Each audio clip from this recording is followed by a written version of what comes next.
en nuestras vidas, en nuestra existencia, una iglesia verdadera, una iglesia de acuerdo al corazón de Dios, y no una iglesia, ¿verdad?, de acuerdo a lo mejor a ciertos cánones, o a ciertos planes, o a ciertas estructuras, sino que una iglesia que responde realmente a las expectativas que Dios quiere de cada uno de nosotros. No es una casualidad, y así lo creo, que tanto en el Salto como aquí hoy día estas puertas se abrieron para atender una necesidad específica. El jueves pasado en el Salto fue con un joven, David Pacheco, me aprendió su nombre de memoria, que llegó desesperado buscando el único remedio, la única solución a una vida de casi cerca de 42 años, de drogas, de pasta base. Si bien es cierto, a la mirada así, a la simple observación, usted podría decir cómo este joven, apuesto, bien formado, un hombre bien desarrollado, podía confesar, cierto, una debilidad tan grande. Sin embargo, ahí estaba, ocultamente en su hogar, en su pieza, todos los días se drogaba, todos los santos días. Por lo tanto, cierto, ya desesperado, llegó al Salto el día jueves con el único deseo de buscar allí, en el seno, en el templo, allí donde habíamos algunos de nosotros, cierto, reunidos, encontrarle un sentido a su vida. Y ahí le dimos la respuesta. Y la única respuesta es Cristo. No hay otra respuesta. Yo le dije, nosotros no podemos hacer nada por ti. Ninguna cosa. Te podemos llevar al mejor facultativo. Te podemos llegar, cierto, al mejor hogar. Pero eres tú quien le entregue su vida a Cristo. Y Cristo pueda realizar la obra en ti si tú crees. Hoy día fue Jorge. Temprano habían algunas hermanas orando, ¿verdad? Y apareció Jorge en la puerta, desesperado, ¿ya? No tenía trabajo, un poco más mayor que David, ¿ya? No tenía trabajo, no habían comido nada de él, de sus hijos hoy día, y llegó desesperado ahí. Y yo le dije, mira, no te puedo dar nada, solo te puedo invitar que entres y confíes, vamos a orar contigo allí y vamos a dar una respuesta a tu inquietud, ¿ya? Luego, por aquí y por allá, la Jessica me regaló un pan de Pascua, porque yo creo, hermano, que cuando uno dice, voy a orar por ti, por una persona, yo creo que también hay que dar algo, ¿ya? Aunque no estén mintiendo o no mintiendo, eso lo juzgará Dios. Pero hay que responder con algo práctico, con algo real, algo que la persona realmente sienta, palpable, y eso es el amor, ¿cierto? La misericordia es acción. La Jessica me pasó un pan de Pascua, ¿ya? Que yo no me lo quería llevar a la casa, pero no me lo llena, ¿ya?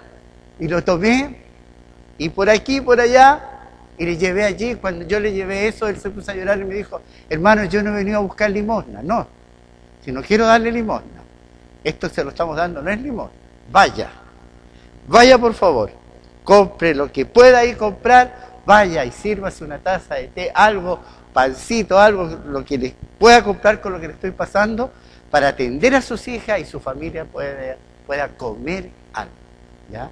Pero no se olvide una cosa, que todo esto que estamos haciendo, no lo hacemos porque sí, lo hacemos porque así como Cristo un día vino a nuestras vidas, le dio significado, le dio sentido a nuestras vidas, nosotros queremos que también ese mismo Cristo le dé sentido a su vida. Así que vaya, ¿ya? Entonces no es una casualidad, ¿ya? Recién la mamá de Paula decía aquí como testimonio, ¿ya? Decía ella aquí adelante, decía, yo siento aquí la presencia de Dios. Amén. Qué hermoso testimonio, ¿ya? Entonces yo quiero, un poco motivado por la predicación del domingo pasado. ¿Se recuerdan ustedes de qué predicó nuestro hermano Vladimir el domingo pasado? ¿De qué predicó? ¿Se recuerdan? predicó de servicio. Muy bien, Nancy. ¿Ya todos se acordaban de eso? Predicó de servicio, ¿ya? Y nombró algunas características que debía tener el buen servidor, ¿ya? Y yo sentí en mi corazón que yo debía darle profundidad, quizás abrir un poquito más sus corazones e ir más allá de lo que significa servir al Señor. Y motivado un poco por esta tarea que nos ha dado nuestro pastor, a los que somos parte del ministerio pastoral y algunos del ministerio administrativo, ¿ya? Motivado un poco por este libro que se llama Una iglesia, no se llama así, lo voy a leer mejor, Una iglesia de acuerdo al corazón de Dios. De acuerdo al corazón de Dios. Entonces hice algunas pinceladas para que, como me dijeron que el sermón fuera breve, entonces mejor me voy a tener algunas ideas que he copiado, ¿cierto?, en mi pendrive, ¿no? He usado la informática, ¿no? Me he modernizado y le he pedido a los jóvenes entonces mostrar a través, ¿cierto?, de este medio un sermón informático, ¿ya? Pero en los planes yo estoy seguro del corazón de Dios, porque este libro ha hablado fuerte a mi vida, ¿ya? De repente decimos muchas cosas, de repente cantamos muchas cosas, de repente le prometemos muchas cosas al Señor, pero a veces no cumplimos ni siquiera el 20% de esas cosas. Y ese es el motivo de hoy, ¿ya? ¿Estamos o no? Hay que esperar un ratito. Busquen por mientras en Primera de Pedro, capítulo 2, versículo 9. Primera de Pedro 2, 9. Un texto bien conocido. Primera de Pedro 2, 9. Miren ustedes a quién el Espíritu Santo le dio el privilegio de escribir este texto. Fíjense ustedes que no se los dio a ninguno de los otros escritores de la Biblia. Se lo dio a Pedro. Aquel Pedro, que cuando Jesús hizo la pregunta, ¿verdad? ¿Qué es la gente que soy yo? Aquel que contestó, tú eres el Hijo del Dios viviente. Y Jesús le dijo, sobre tu declaración voy a construir tu iglesia. Aquel mismo Pedro, aquí, ¿cierto?, nos dice, ¿qué somos como iglesia? ¿Ya? 2:9. ¿Lo encontró? ¿Amén? Léalo conmigo, ¿ya? Dice, mas vosotros sois linaje escogido, real sacerdocio, nación santa, pueblo adquirido por Dios, para que anunciéis las virtudes de aquel que os llamó de las tinieblas a su luz admirable. Yo acostumbro a anotar, todas las veces que alguien predica, acostumbro a anotar el versículo clave. Y sabe usted que este versículo ha sido predicado por el pastor Mario Olivares el año 2003, por José Olivares el año 2010, el 14 de febrero del 2010, por José Cereceda, y también por mi hermana Elizabeth Aracena. Fíjense ustedes, en año 2006. Y esta palabra cobra vida en el día de hoy cuando nos dice quiénes somos nosotros como iglesia. Yo quiero que usted se sienta identificado. Hay una parte en el sermón de hoy día que todavía lo están buscando. ¿Ves que la informática a veces nos sirve? ¿Ya? A veces nos falta por ahí que se equivoque, por eso hay que estar siempre preparado, como dice el hermano Vladimiro, con el plan B, ¿ya? El plan B, ¿ya? El plan B, y este es el plan B, ¿ya? Dice, ¿verdad? Todas nuestras características. ¿Quién somos nosotros? Linaje escogido. Bueno, ahí está. Miren, qué bonito, ¿eh?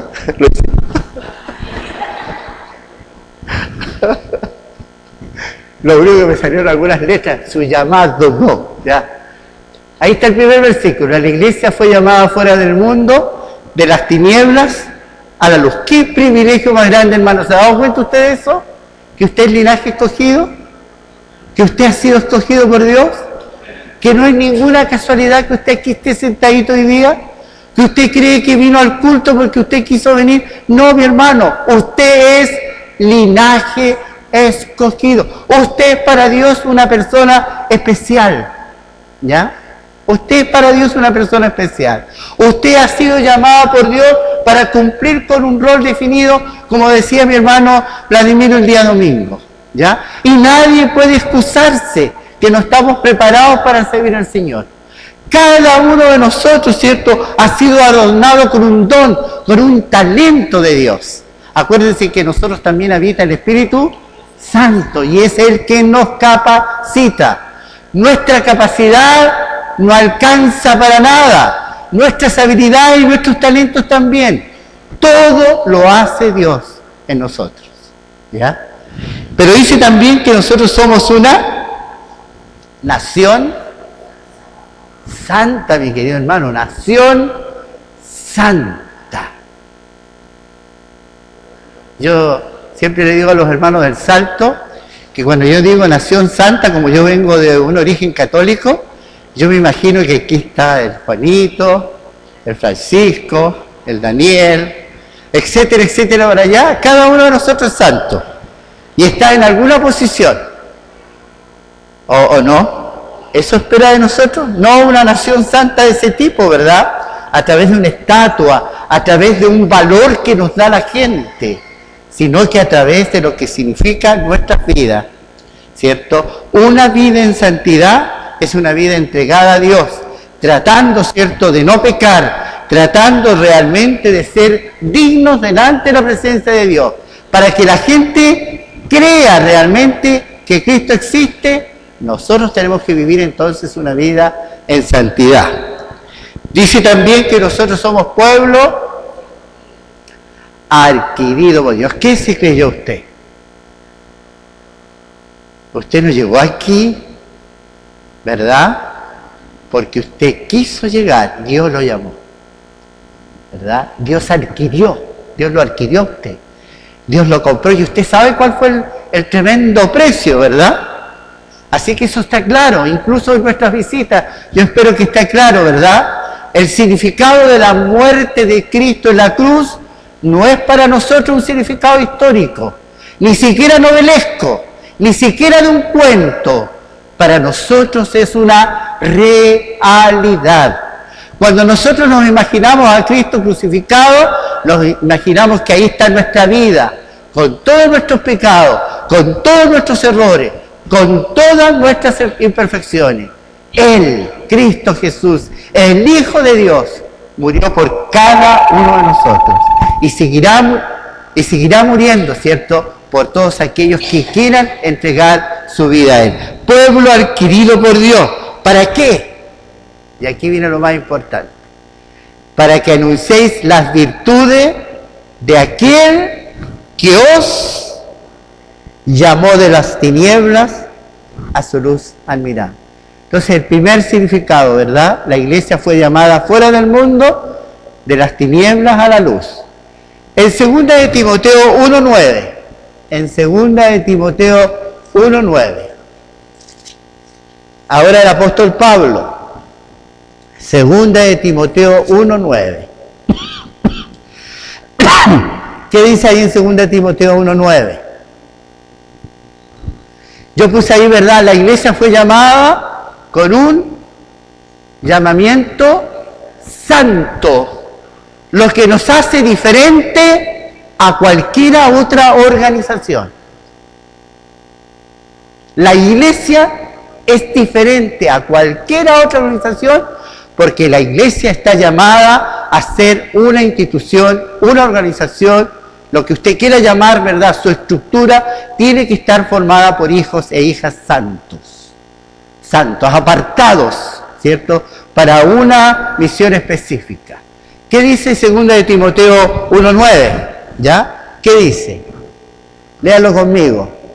¿Quién nos salvó y llamó con llamamiento santo, no conforme a nuestras obras, sino según el propósito suyo y la gracia que nos fue dada en Cristo Jesús antes de los tiempos de los siglos. Gracias a Dios que no nos llamó de acuerdo a nuestras obras, porque si me hubiera llamado de acuerdo a mis obras, yo creo que no me hubiera llamado nunca. Yo no sé su caso cómo ha sido, ¿ya? Pero bendito sea mi Señor, que tuvo misericordia, que tuvo piedad de mi vida y de la vida de ustedes, ¿verdad? Y nos llamó a pesar de nuestras imperfecciones, ¿verdad? A pesar de nuestros errores, a pesar de nuestra vida pecaminosa, a pesar de todo lo que habíamos hecho antes, Dios lo borró todo aquello y debemos creer en eso, ¿verdad? Y nos llamó y por eso somos iglesia. Y esa es nuestra principal característica. Y en tercer lugar, dice que la iglesia fue llamada a la libertad de la esclavitud del pecado. Y eso está en Gálatas 5:13. Gálatas 5:13.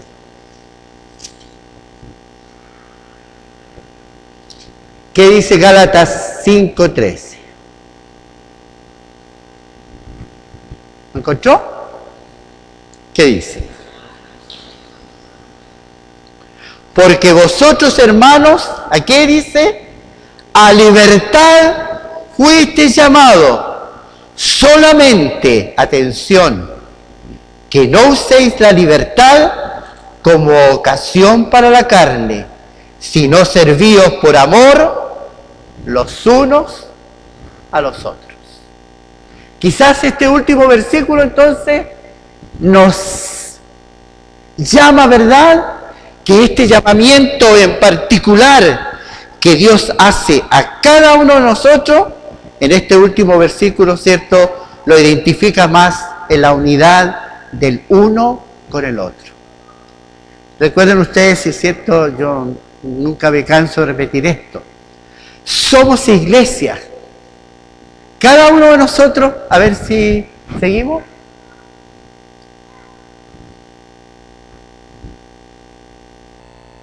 Dice, el origen de la palabra, en griego, ¿cierto?, ex fuera y kaleo llamar. Pero me gustaría que leyeran el resumen. Dice, grupo de personas que han sido llamadas fuera del mundo para formar un reino de sacerdotes que proclamen los atributos de Dios a través de la redención misma.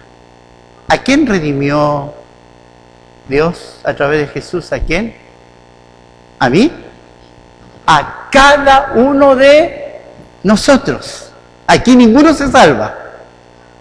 Los que están poniendo atención y los que no están poniendo atención. Aquí ninguno se salva. Todos hemos sido llamados fuera del mundo. Todos. Pero ¿qué dice aquí? Para formar un reino de sacerdote. ¿Qué es lo que hacía un sacerdote en el Antiguo Testamento? ¿Se recuerdan ustedes qué es lo que hacía el sacerdote en el Antiguo Testamento? ¿Ya? ¿Presentaba qué cosa una vez al año? Un sacrificio. Y ese sacerdote lo hacía ¿a quién? A nombre de todo el pueblo, ¿verdad? Pero cuando Jesús murió en la cruz, ¿qué pasó con el lugar santo donde entraba el sacerdote una vez al año? Se rasgó el velo, ¿verdad? Y todos tuvimos acceso entonces a ese lugar santísimo. Así que cada uno de nosotros es un sacerdote. Y no necesita ser investido. Hermana Nancy, usted es un sacerdote. Hermano Juan, usted es un sacerdote. Hermano, no. Cada uno de nosotros debe asumir en forma personal que es un sacerdote. Y que todos juntos formamos un reino de sacerdotes. ¿Para qué? Para proclamar los atributos de Dios a través de la redención misma. Es decir, la gente tiene que ver cómo es Dios a través de mí, a través de cada uno de ustedes. Por eso es una gran responsabilidad. Por eso que yo le puse, ¿cierto? No yo, sino que el autor del libro le puso este capítulo, el verdadero significado de ser iglesia. Aquí no es como un decir de palabras. Yo creo que Dios está siendo claro con nuestra iglesia. Fíjense ustedes que nos está desde hace bastante tiempo señalando cuál es nuestro caminar. Ya ninguno de nosotros debería tener dudas al respecto. ¿Qué debo hacer en la iglesia? Ya no venir con esas disculpas, ¿cierto? De que por ahí de repente me dicen, voy a mirar para arriba para no mirar a ninguno. Ya dicen, es que los hermanitos tienen tan baja autoestima. Entonces yo pienso, pero ¿cómo va a tener baja autoestima? Si Dios los compró, si son un pueblo adquirido por Dios, si Dios los miró a cada uno de nosotros y nos llamó y nos hizo hijos suyos, si nos ha llenado de bendiciones y además de bendiciones nos ha dado herramientas para servirle. Es decir, ninguno de nosotros deberá ser una persona complejada o de baja autoestima. Ninguno de nosotros. ¿Saben ustedes por qué? Porque Dios nos hizo sus hijos. Vaya, qué tremendo privilegio, tiene que andar usted así bien parado en la calle, bien, cierto, bien posesionado.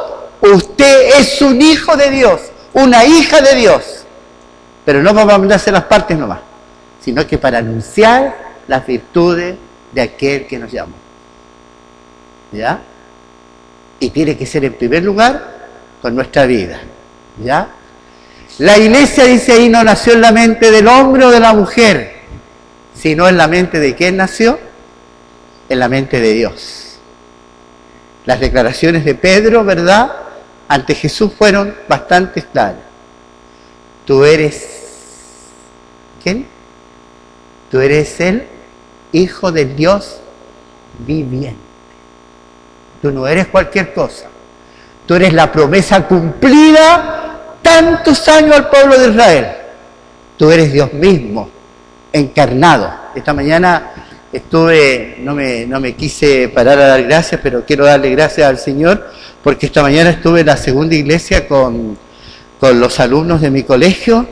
La iglesia pidió que el culto de la iglesia del 1 de diciembre estuviera a cargo de la pastoral que dirige, cierto, el capellán del colegio, y como él no podía ir porque él es pastor de otra iglesia, acudí yo, y yo realmente todo el culto me la lloré.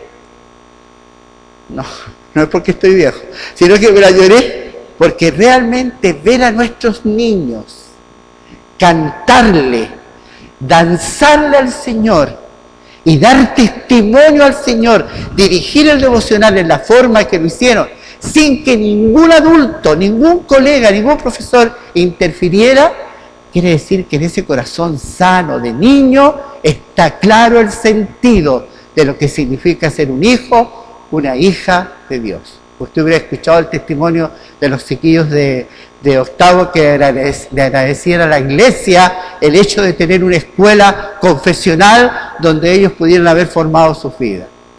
Esta es nuestra escuela. La iglesia es la escuela. ¿Ya? Aquí usted viene a aprender, pero usted no puede ser un alumno que no haga las tareas. Usted tiene que hacer las tareas. Y la principal tarea entonces está llamada a que usted debe anunciar las virtudes de Jesús. ¿Ya? Dice además, por tanto, cierto, debe mantenerse alejada de aquel lugar donde fue sacada si quiere honrar a su Redentor. Y ahí pongo algunas iglesias, ¿verdad?, del Apocalipsis, que olvidaron su verdadero significado.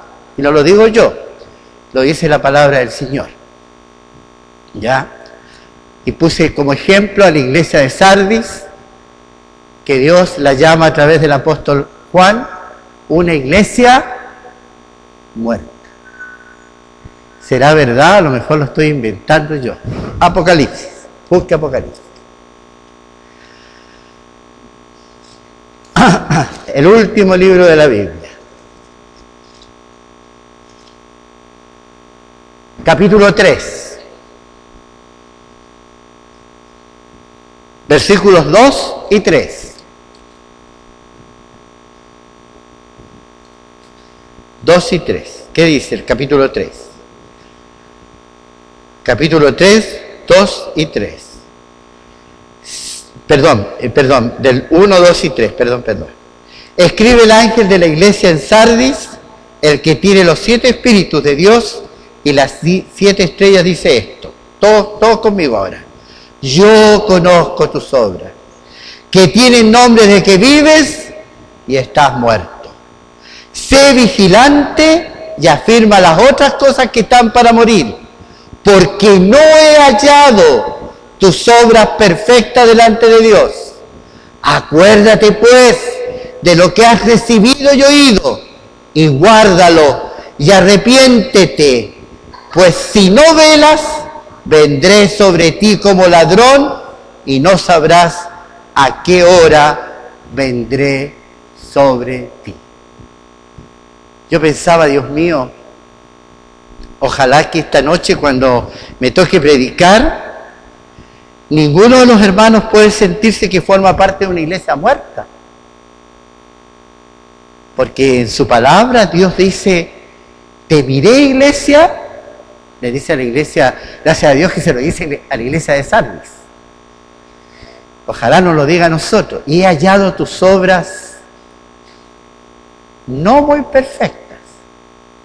Por lo tanto, tú eres una iglesia muerta. ¿Usted quiere que su iglesia sea muerta? Ya, pues entonces viva. Actúe. Los vivos no hacen nada. Solamente se ponen hediondos. Nosotros no. Nosotros estamos para dar vida. ¿Ya? Y yo quiero que mi iglesia sea una iglesia viva. ¿Qué dice después a la iglesia de Éfeso? ¿Qué le dice? Ay, pero tengo algo contra ti, le dice a la iglesia. Has perdido tu primer amor. Y te quedas en la casa porque juega la Católica con el Colo.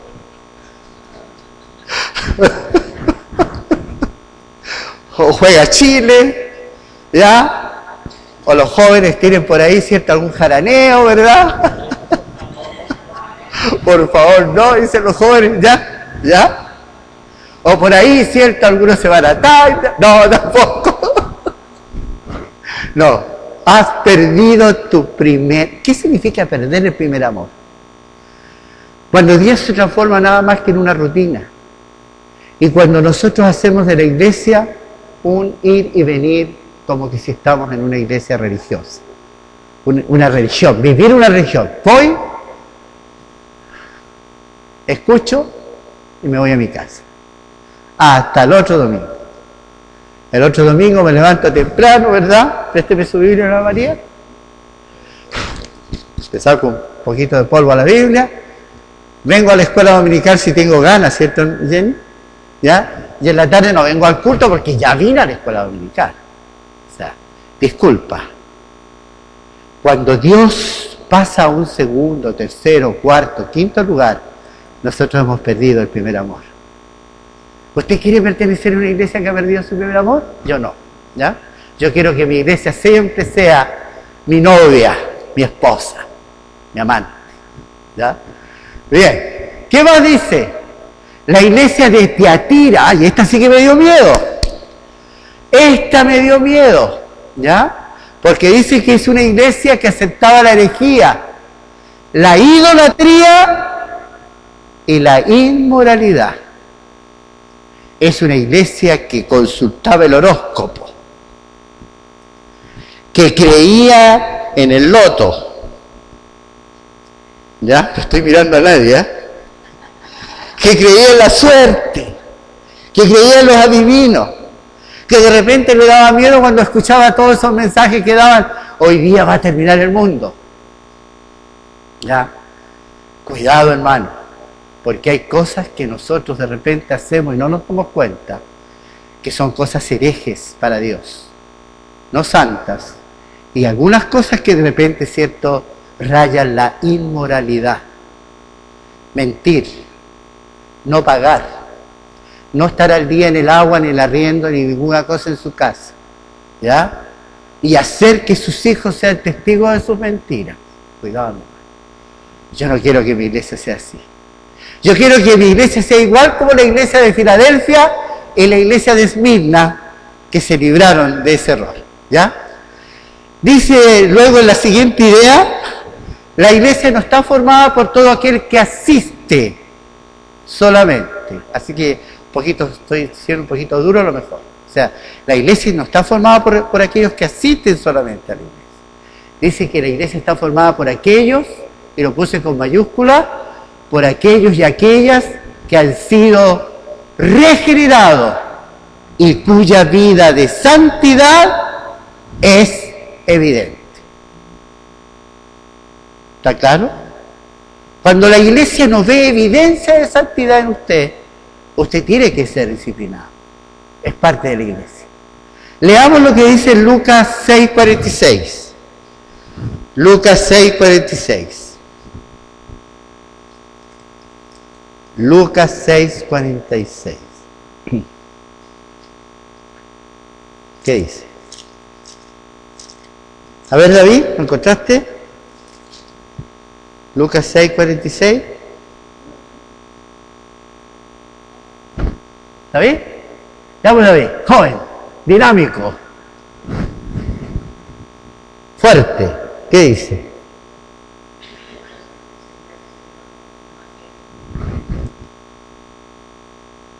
Fuerte, ¿cierto? ¿Qué decía Nancy?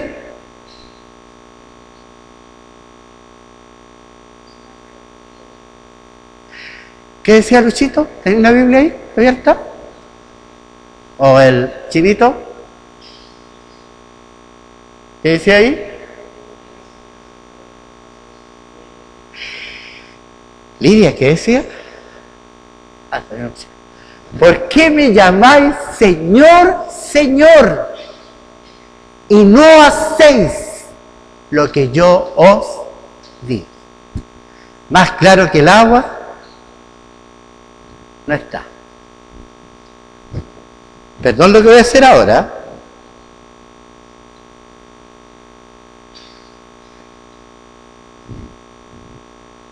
¿Está su diezmo acá? ¿O se le quedó en la casa? ¿O lo va a juntar para el otro mes? Cuidado. No llame Señor al Señor si no hace lo que Él dice. Ese es un ejemplo mínimo. ¿Qué dice Mateo 7 del 21 al 23? Mateo 7 del 21 al 23. Mateo.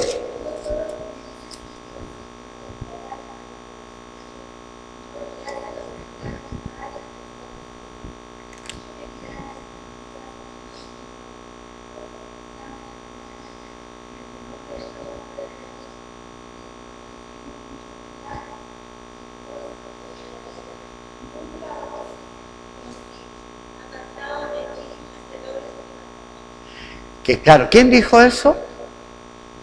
¿Quién dijo esas palabras? Jesús, conversando con sus discípulos. No todos entrarán en el reino de los cielos. Y podemos decirle al Señor, pero yo fui presidente de la Unión, presidente de la Unión de Jóvenes. Fui 3 veces presidente de la Unión Femenil. Una vida de presidente de los varones. Prediqué no sé cuántas veces en la iglesia, fue presidente de la asociación, una pila de cuestiones. Y voy a llegar a la iglesia y voy a decir, no, mi amigo, a usted no lo conozco, porque usted no hizo lo que yo le decía. ¡Ay, qué lindo! Chiquitito. Estoy de acuerdo con usted, hija. Ya. Quiero leerle algo, ya voy a terminar ya. Dice, en la catedral de Lübeck, en Alemania, aparece la siguiente proclama. Dice, el lamento de Cristo contra este mundo ingrato. Usted va a Alemania, en Lübeck, y allí, cierto, en la puerta de la iglesia está este lamento. Dice así, me llamas Señor y no me obedeces. Me llamas luz y no me ves. Me llamas camino y no me caminas. Me llamas vida y no me vives. Me llamas sabio, pero no me sigues. Me llamas justo y no me amas. Me llamas rico, pero nunca me pides. Me llamas eterno y no me busques. Y abajito dice, si te condeno, no me culpes. ¿Qué le parece?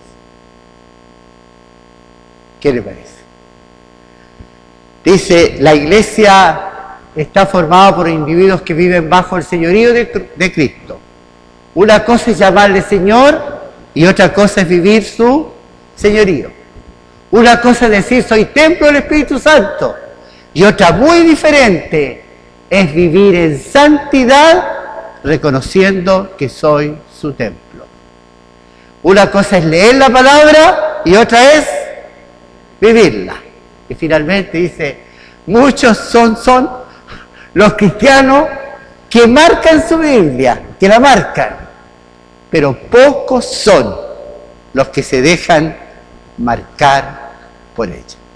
Y finalmente, parece que hay otro más. El llamado a la iglesia va en dos direcciones, fuera del mundo, y yo me quiero quedar con eso, hacia una intimidad con Dios.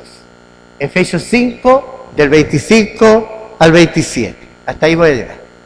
Efesios 5, del 25 al 27. Les voy a quedar debiendo lo demás. Efesios 5, del 25 al 27.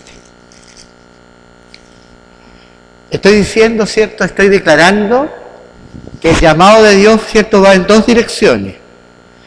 Va un llamado, ¿cierto?, fuera del mundo, pero también va un llamado a cada uno de nosotros en particular, hacia nuestra intimidad, ¿ya? Efesios capítulo 5, del 25 al 27. ¿Lo encontró? Leámoslo juntos. Dice, maridos, amad a vuestras mujeres, así como Cristo amó a la iglesia y se entregó a sí mismo por ella. ¿Para qué? Para santificarla, habiéndola purificado en el lavamiento del agua por la palabra, a fin de presentársela a sí mismo una iglesia gloriosa, que no tuviese mancha ni arruga, ni cosa semejante, sino que fuese santa y sin mancha. Quiero terminar este mensaje uniendo ahora lo que predicó Vladimiro el domingo pasado. Vladimiro predicó acerca de servir al Señor.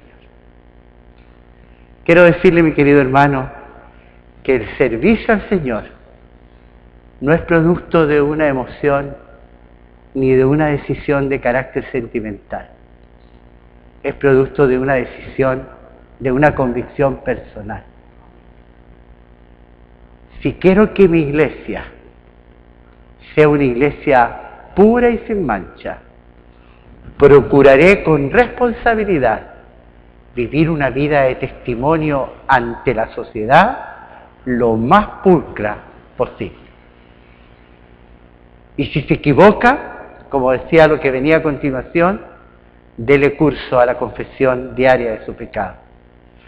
Todos los días, sin querer estuve mirando, parece que este fue el mensaje de hoy día en la escuela dominical, ¿ya? Y le achuntamos un poquito, ¿cierto? Cristo viviendo en ti, y se enseñó sobre cómo hacer una hora devocional con Cristo, ¿verdad?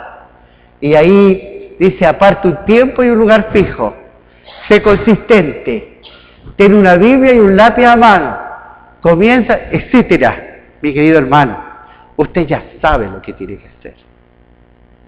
Yo quiero que mi iglesia no sea juzgada tan severamente como lo fueron las iglesias en el Apocalipsis. Yo quiero que mi iglesia sea una iglesia de un servicio puro y limpio ante Dios. Yo quiero que mi iglesia no se canse de mostrar los atributos de lo que Dios hace en las vidas de cada uno de nosotros.